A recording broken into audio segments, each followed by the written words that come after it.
The information in this podcast is presented by the Office of Gifted and Talented Education in Atlanta Public Schools. The intended audience is parents of students who will be assessed between now and February 29, 2012. The documents you will need throughout this presentation include testing process frequently asked questions and APS's implementation of the Georgia Rule. The Office of Gifted and Talented Education provides learning environments that foster personal and social responsibility, multicultural competence, and technical communication skills for citizenship in the global environment of the 21st century. We design and deliver rigorous and relevant curriculum to students grades kindergarten through 12 to address their academic and intellectual needs. Our mission is not limited to those identified as gifted and talented, but encompasses all learners in the Atlanta public school system as we create opportunities that expose all learners to gifted pedagogy. Elementary gifted students are served in a one-day-of-the-week pull-out program that presents interdisciplinary units in each of the academic domains. Middle school students receive instruction through advanced content. A middle grade student may receive as little as one gifted service and as much as 4 gifted serves daily. High school students receive gifted services through advanced placement courses and/or international baccalaureate courses. Each year there are 2 referral windows. Automatic referral takes place in the fall of each school year and is a data-driven process. This typically includes students at CRCT grade levels who have scored in the top 20th percentile in the areas of math or reading. The spring referral includes parent and teacher referrals. Once a student has been referred for gifted testing, data must be collected in the areas of mental ability, creativity, achievement, and motivation. Teacher referrals are based on information gathered through the TABS process. This process asks teachers who work with students to indicate their observation of 10 different traits, aptitudes, or behaviors. The demonstration of these possible gifted characteristics are rated when observed at a high degree and on a consistent basis. Teachers are aware as well that the demonstration of these traits, aptitudes, or behaviors may not necessarily be positive. For example, the comedian Robin Williams, a great impersonator, probably found it entertaining to mimic his teacher as a child. Although funny to some, I'm certain his teacher might have disagreed. Nonetheless, humor was still being displayed. Depending on the number of tabs a student receives, they are then referred for gifted assessment. The majority of students identified for gifted services are identified through option B, where they must have affirmative scores in 3 of the 4 categories. This is referred to as multiple criteria. This option is also available to students who have mental ability data collected by a private psychologist. Students identified through option A have 2 pieces of data that support a gifted identification. In looking at APS's implementation guide, observe that the mental ability score is a composite score and is used along with the achievement score for a positive identification. Please note that this option is only considered when all of the data is collected by Atlanta Public Schools. Once a student has been referred for gifted testing and a parental consent form has been received, data is collected in 4 areas. For a complete explanation of each assessment, please refer to the testing process frequently asked questions. Assessments are administered in 1-hour sessions where students could receive 1 to 6 sessions. This hour includes time for seating, directions, assessment, and the collection of materials. In the area of mental ability, all students who are being assessed for the first time receive the cognitive abilities test. This assessment includes 3 sub-tests and is administered over the course of 3 days. If a student has been assessed in a previous testing window and was found ineligible, but demonstrated high nonverbal reasoning, A TONI, or test of nonverbal intelligence, is administered. The minimum affirmative score in the area of mental ability is greater than or equal to the 96th percentile. For achievement, the Research Planning and Accountability Office collects achievement data. They are in the process of determining which assessment will be administered. Achievement can be collected in two possible sessions, a session for math and a session for reading. The minimum affirmative score in the area of achievement is greater than or equal to the 90th percentile.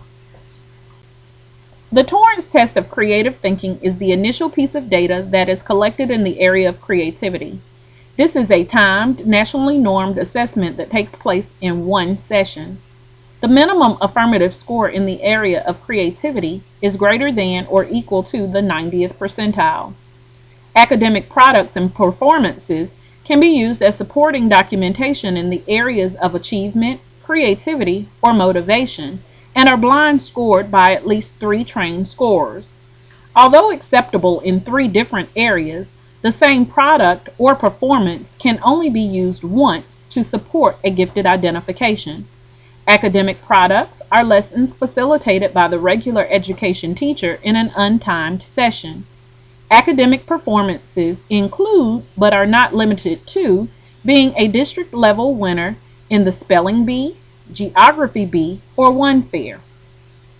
In motivation, the gifted rating scales is not a test, but an instrument that teachers use to indicate the observed motivation of a student. This scale is completed by 2 different teachers, usually one academic teacher and a special area teacher, which includes art, music, or PE.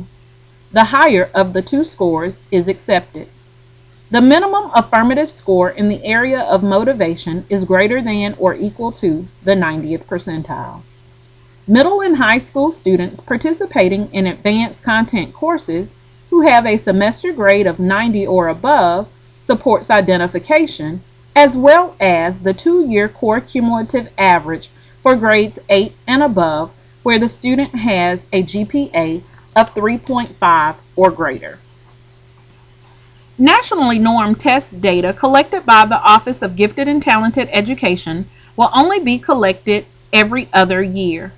Scores on the Cognitive Abilities Test, Torrance Test of Creative Thinking, Test of Nonverbal Intelligence are good for 2 years. This does not mean that if a student is tested and found ineligible, they won't be reconsidered for 2 years. It does mean that based on the data, a different assessment may yield different results. This office is continually collecting data that will possibly lead to a gifted identification. Once all data has been collected, a determination of eligibility will be made. If a student is found eligible for gifted services, those services will begin August 2012.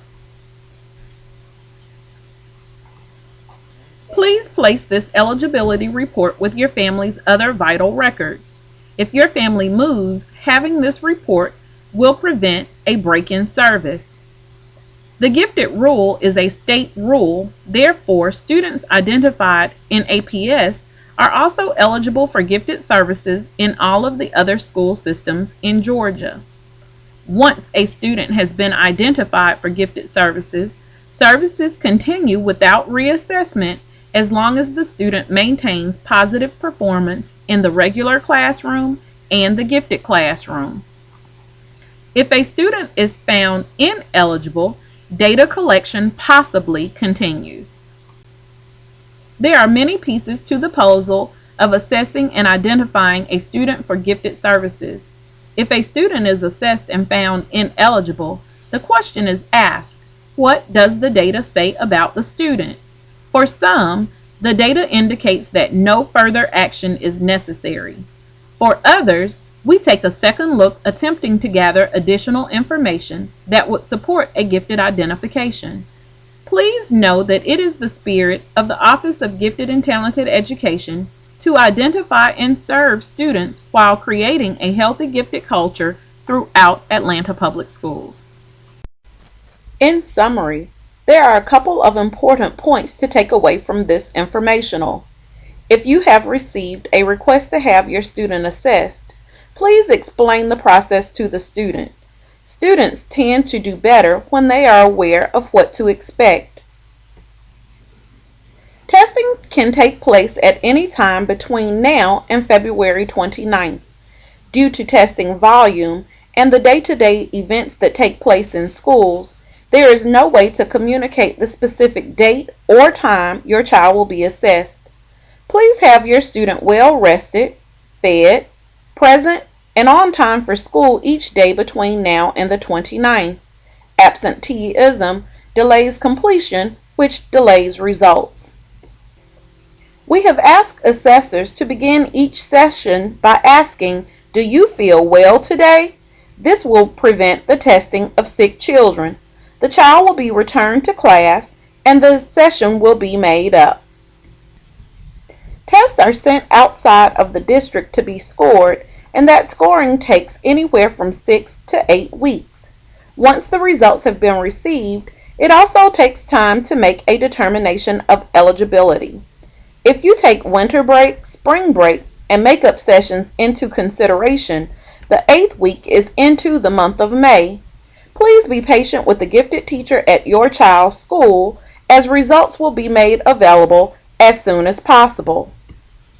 And finally, once you receive the results, please share them with your student, as this will not be done by school staff. Please explain to the child whether they have been identified as either eligible or ineligible. Hopefully this information has shed new light on and answered many of your questions regarding testing. Please feel free to contact the Office of Gifted and Talented Education should you have any additional questions.